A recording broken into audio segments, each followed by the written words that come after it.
Hello again, everyone, and welcome to Clarksville's Political Forum. I'm Van Stokes, your moderator for today's session, and on behalf of Leadership Clarksville and your Clarksville Area Chamber of Commerce, we're glad you could join us today. As always, this forum is intended to give you, the voters, an informed choice when you go to the polls on November the 6th. Once again, today's forum is coming to you from the facilities of the Mass Communications Department here on the campus of Austin Peay State University. Today, we are going to have the opportunity to talk with the candidates who will be on the ballot November the 6th for the Tennessee House of Representatives from District number 68. They are Mr. Dennis Potvin and Mr. Curtis Johnson. Now, in a moment, they will each have 2 minutes in which to present opening comments from their seats at the table. Following their opening remarks, we will then turn to our panelists for questions. Joining us today are our panelists, Mr. Jay Albertia, Mr. Lee Irwin, and Mr. Jimmy Settle. Each candidate will be given 1 minute to respond to each question. Responses will be given in a rotating order. Now, at the conclusion of the questioning, each candidate will have 2 minutes in which to present closing statements. Closing comments will be provided in reverse order from their opening remarks. Our timekeeper for this session, once again, Ms. Yvonne Pickering. The House of Representatives for the state of Tennessee is comprised of 99 members who are elected to 2-year terms of office by the voters of the respective House legislative districts. In general, the functions of the legislature are to enact, amend, and repeal the laws of Tennessee.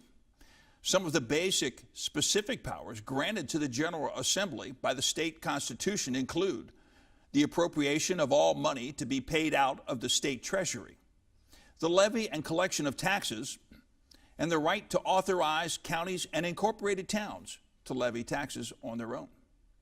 Now, the Tennessee House of Representatives annually contends with ongoing budget issues that are affected by, well, these times of economic uncertainty.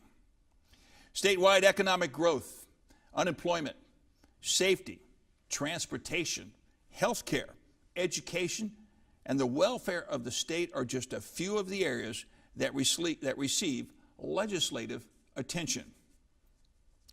Let's go now to our candidates for their opening remarks. We will hear first from Mr. Dennis Potvin. Hello, my name is Dennis Potvin. This is my first political campaign since 1989 when I ran for treasurer of my senior class in high school, so I am not a lifetime politician. I'm a superintendent at a local factory here. I've been in manufacturing for 24 years. I have a bachelor's degree from the University of Michigan, a master's degree from Austin Peay. I've been married for 20 years. My wife and I have 2 teenage daughters. They'll become phone bankers and sign holders here in the near future. I'm a youth softball coach for Clarksville Parks and Rec. I'm an Eagle Scout. My grandfather served in the Army and the Navy. My dad was a U.S. Marine. And at 17, I was nominated to the U.S. Naval Academy at Annapolis by my congressman. I'm a believer that the best days lie ahead and that we need to look for the future rather than the past to see what's in store for Tennessee and fully realize our potential and be the best that we can be. Clarksville is at a crossroads. We're a city of farmers and factory workers, of soldiers, students, and small business owners. And it's time that we have a voice in our state legislature. In the last election, we only had one choice on the ballot, and I believe that in a city with this kind of diversity, that we deserve 2 choices. So that's why I've decided to run. Thank you very much. Next, we will have opening comments from Mr. Curtis Johnson. I am Curtis Johnson. I would like to thank the Clarksville Area Chamber of Commerce and Leadership Clarksville. I'm a member of the Chamber and a proud graduate of Leadership Clarksville. I grew up in Clarksville. I went to public school. I graduated from Clarksville High School and Austin Peay State University.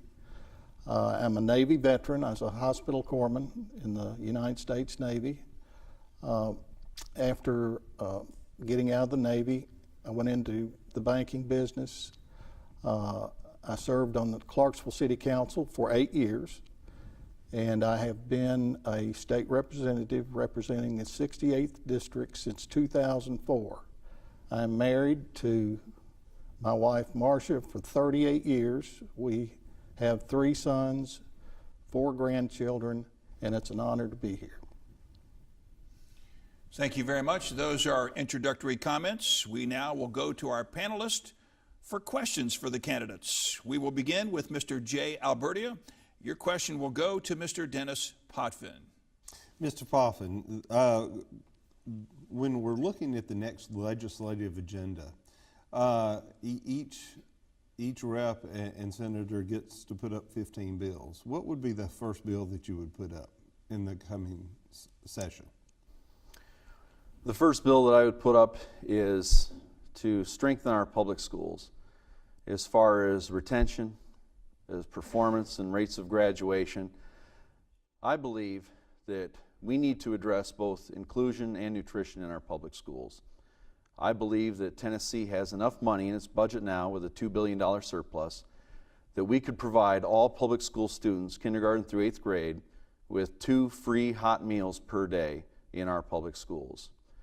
I believe that students should begin their day by sitting down and breaking bread together. I believe that this is how we build true relationships, get them off of their phones and talking face to face, and then get together after a few classes again for lunch. It takes lunch money off the table, and it allows all kids to learn free from the stigma of hunger. Mr. Curtis Johnson. The number one problem in our state today is the opioid epidemic. I was honored to be the chairman of the House Opioid Task Force, and we've done a lot this year, but there's more to be done. The opioid epidemic, and anyone in the audience or viewing this either has a family member, friend, or someone that you're acquainted with that's affected by that. Another priority of mine next year is, of course, we have a veterans nursing home. We were very proud to get the veterans nursing home, and I think it's time to start work on a veterans cemetery. Thank you very much. Let's go to Lee Irwin for the next question. That question will go to Mr. Curtis Johnson. Mr. Johnson, of both candidates, we've learned about a lot about you from your opening statement, but a two-part question here.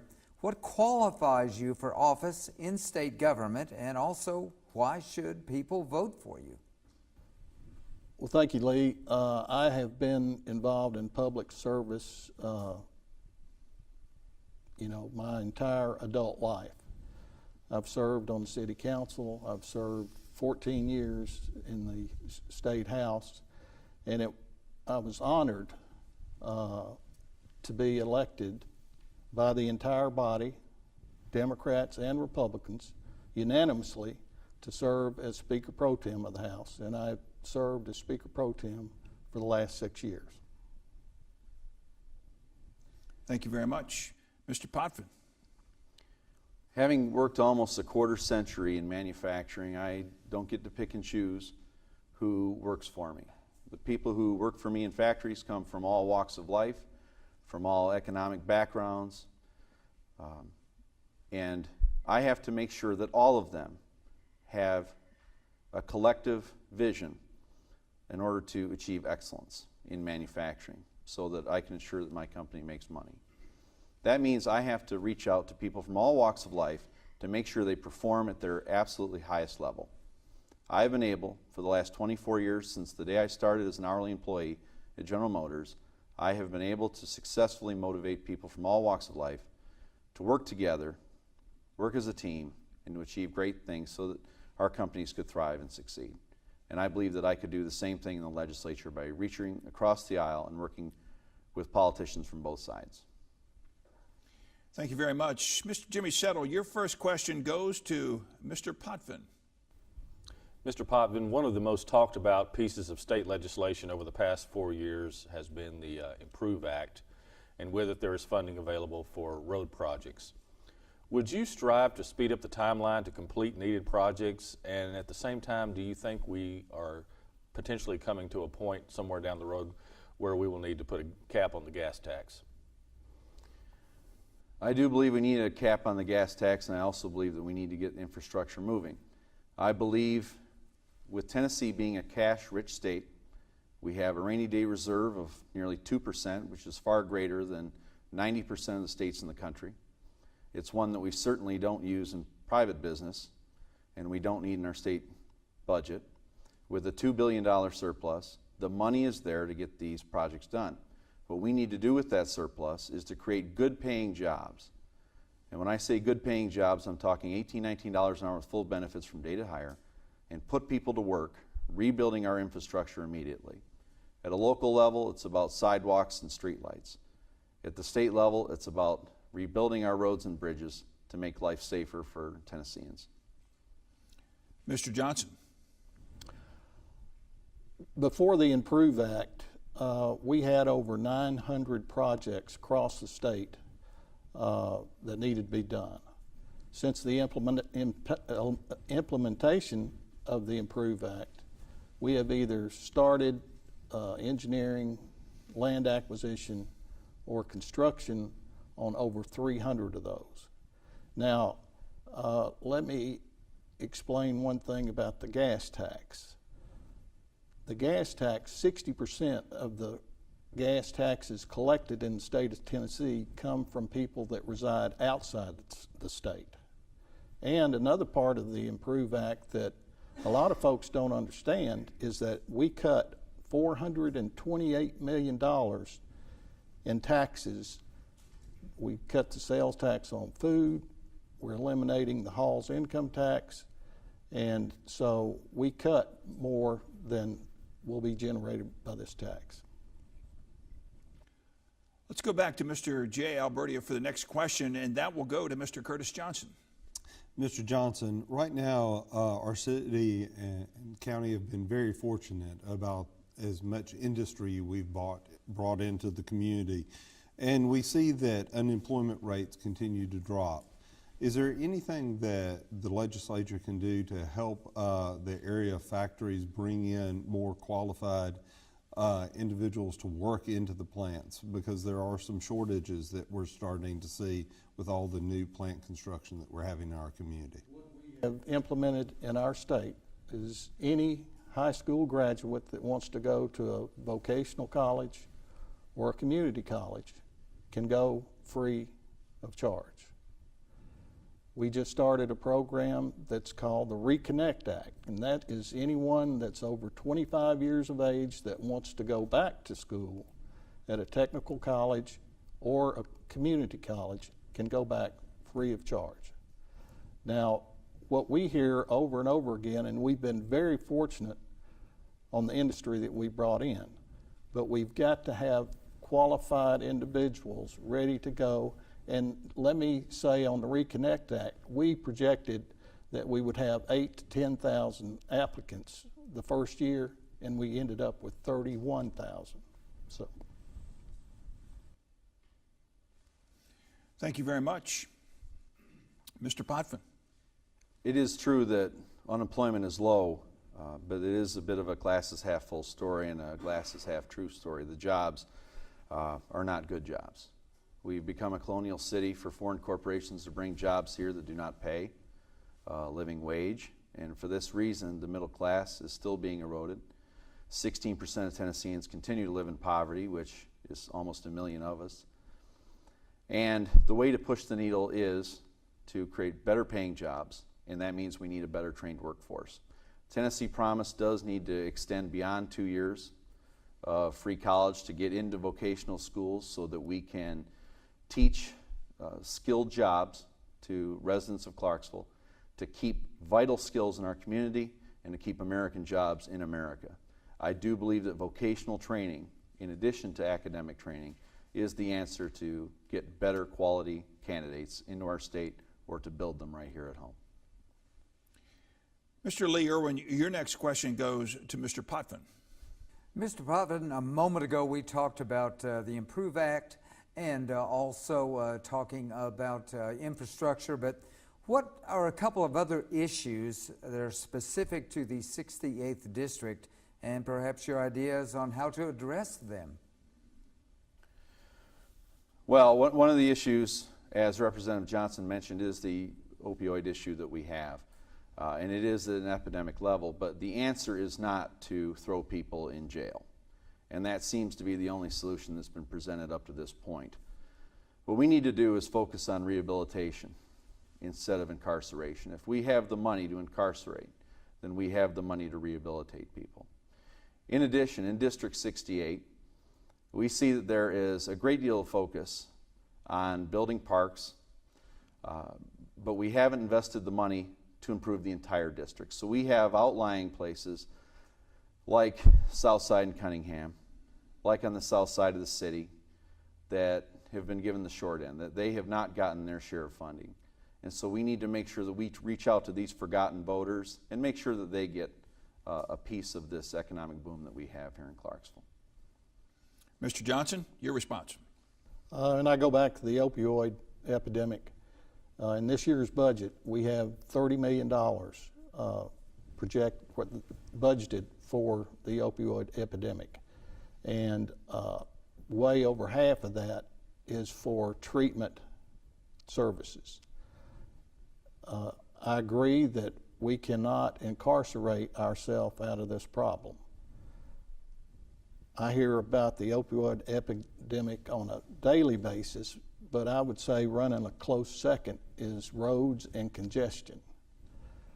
Right now we have 11 projects either started or in the engineering planning phase in Montgomery County, and we have a lot more that are getting ready to start. So those would be two big ones. Thank you very much. Mr. Jimmy Settle, your next question goes to Mr. Johnson. Mr. Johnson, touched on some key community issues. What are some other ways that state government can sort of work in concert, if you will, with local government to help us keep pace with this dramatic growth that you spoke of a moment ago, and in doing so, improve our quality of life here?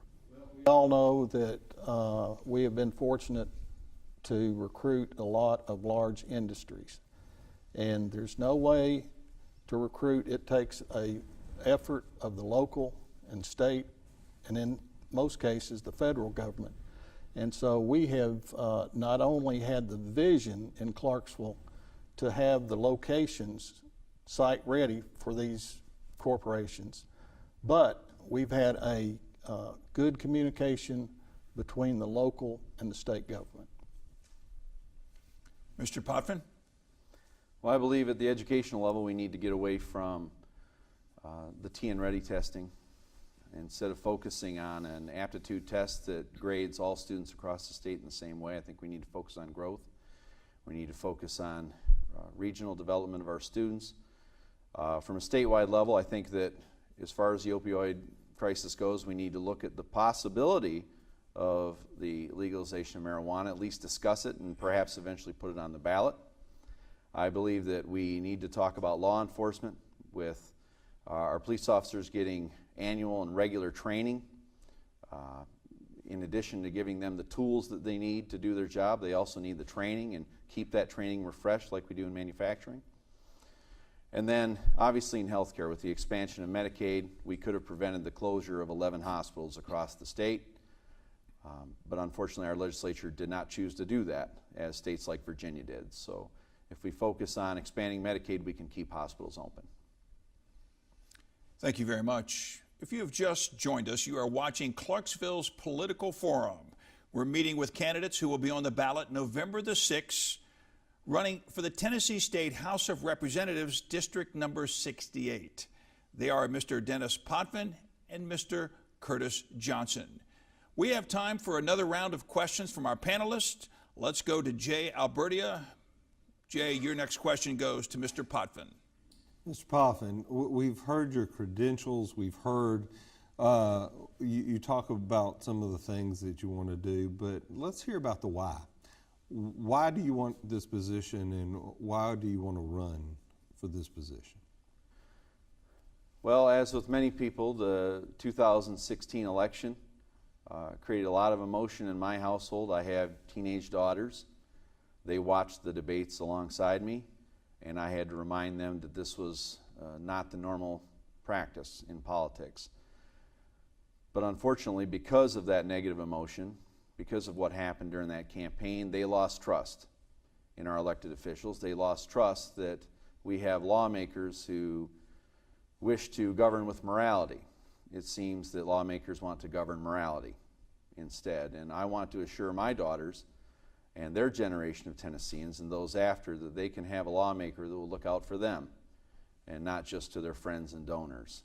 I want to represent all Tennesseans, and that's why I decided to get into the race. Mr. Johnson. I think your question was why.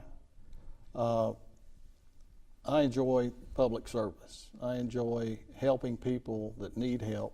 I enjoy helping people that can't help themselves. It's just really an honor to have the opportunity to serve the people of our community. Thank you very much. I call that last question the one shining moment question because that is that moment that stands out that you gentlemen have shared that gave you the decision to run for this office. So we thank you for those responses. Lee Irwin, you have the next question, and it goes to Mr. Curtis Johnson. Mr. Johnson, now funding of education is an issue in many communities in Tennessee, but what in particular do you think are the issues relating to funding of education, especially pertaining to Clarksville and Montgomery County? What solutions do you hope to present? Thank you, Lee. Over the last 8 years, and the reason I'm going to say the last 8 years is over the last 8 years it's been historical for our state. It's the first time in the history of our state that we've had a Republican governor and a Republican majority in the House and the Senate. Over the last 8 years, we have improved K-12 funding, over $1.5 billion. Just in Montgomery County over the last 8 years, we have had an increase of $51 million. So it is my intent to continue that progress, and our teachers have had raises every year, so I want to continue that. Mr. Potvin. I'm a strong advocate for public schools. My wife and I, our parents, our children are all products of the public school system, and I do not support taxpayer money going to private or charter schools. And I believe that if parents want to utilize the choice of sending their children to private schools, then they can fund that tuition entirely themselves. I believe our legislature has tried to renew a focus on vouchers, which I am against. I believe that we need to create stronger public schools. We need our teachers to go from the bottom quarter to the top quarter in salary so that we can retain them and promote only the best educators for our children. And I don't believe that the alternative is to offer other choices, because I believe that private schools are simply a way to segregate. I believe we need to put our focus back into public schools K through 12 and keep it there. Thank you very much. Mr. Jimmy Settle, you have the last question from our panelists, and it will be directed to Mr. Dennis Potvin. Mr. Potvin, as you know, obviously state races are generated by political parties that produce nominees. Do you feel like you can work well with legislators from both sides of the aisle in a conciliatory way, as well as work with the governor if elected? I know that I can work with them because I work with my family, and my family is almost entirely Republican in their voting record. It's on record that I voted for President George W. Bush in the year 2000. I am not strictly voting along any party lines in any election. I voted for President Bush at that time because I thought he was the best person for the job. I liked him as a candidate, and like I said, I deal with my family, who are all Republican backers. In manufacturing, I have to deal with people from all backgrounds and all political beliefs. And I know that I can work with people from both parties. I have a good relationship with Representative Johnson. I will continue to have that relationship regardless of the outcome of this election, and I will pledge to work with my Republican colleagues to work on legislation that is meaningful to the voters of Tennessee. Mr. Johnson. Thank you. I've always been able to work with both sides, and I think that is reflective in the fact that the entire body votes on 2 offices when we start session. That's Speaker and Speaker Pro Tem, the entire body. The entire body is made up of Republicans and Democrats. And I have unanimously been elected Speaker Pro Tem for the last 3 cycles or 6 years. So I think that's proof that I can work on both sides. Thank you very much. That concludes our questions from our panelists. We turn now to closing comments from each of our candidates. They will come in reverse order from the opening comments. We will hear first from Mr. Curtis Johnson. Thank you. What an honor it has been to be here today. What an honor it has been for me and my family to have the opportunity to serve as your state legislator of 68th District for the last 14 years. Thank you so much, and I would appreciate your vote for another 2 years. We hear next closing comments from Mr. Dennis Potvin. It has been an honor to be here today. I'm grateful to sit alongside Representative Johnson and talk about the future of our state and the future of our legislature. As I said, this is a key time for the state of Tennessee. It's where we decide where we go for the next decades, and I believe that I could be a vital part of that. Coming from my background in manufacturing, as I said, I've worked with people from all backgrounds and all beliefs, and I believe that I can take that experience in the legislature and write meaningful legislation that improves the lives of all Tennesseans. I believe that this is a key time for my children, for my family, and I want to be a part of it. That's why I threw my hat in the ring, and I hope that the voters of District 68 give me that opportunity to represent them at our state capitol in Nashville. Thank you very much, gentlemen, for those closing remarks. And I want to say thank you to each of our candidates who you will see on the ballot November the 6th for the Tennessee State House of Representatives, District number 68. Mr. Dennis Potvin, Mr. Curtis Johnson, gentlemen, thank you very much for taking your time and sharing your thoughts with us here today. But more than that, I want to say thank you for your willingness to serve as an elected official for our great state here in Tennessee. I want to remind our voters that early voting will take place October the 17th through November the 1st. The location will be at the Election Commission office. They are at 350 Pageant Lane, Suite 404. And of course, I want to remind you of the state general and City of Clarksville elections on November the 6th. We have a responsibility, we have a right. They go hand in hand. I encourage you to turn out and vote for the candidates of your choice on November the 6th. I want to say thank you to our panelists, Mr. Jimmy Settle, Mr. Lee Irwin, and Mr. Jay Albertia. As always, gentlemen, it's my pleasure and privilege to get to work with you in these political forums. Also, thank you to our timekeeper for today's session, Ms. Yvonne Pickering, and thanks to the Mass Communications Department here at Austin Peay State University for helping to make this broadcast possible. And I want to say a special thanks to the staff at Leadership Clarksville and your Clarksville Area Chamber of Commerce for making this political forum possible. Until next time, I'm Van Stokes. Thank you for watching.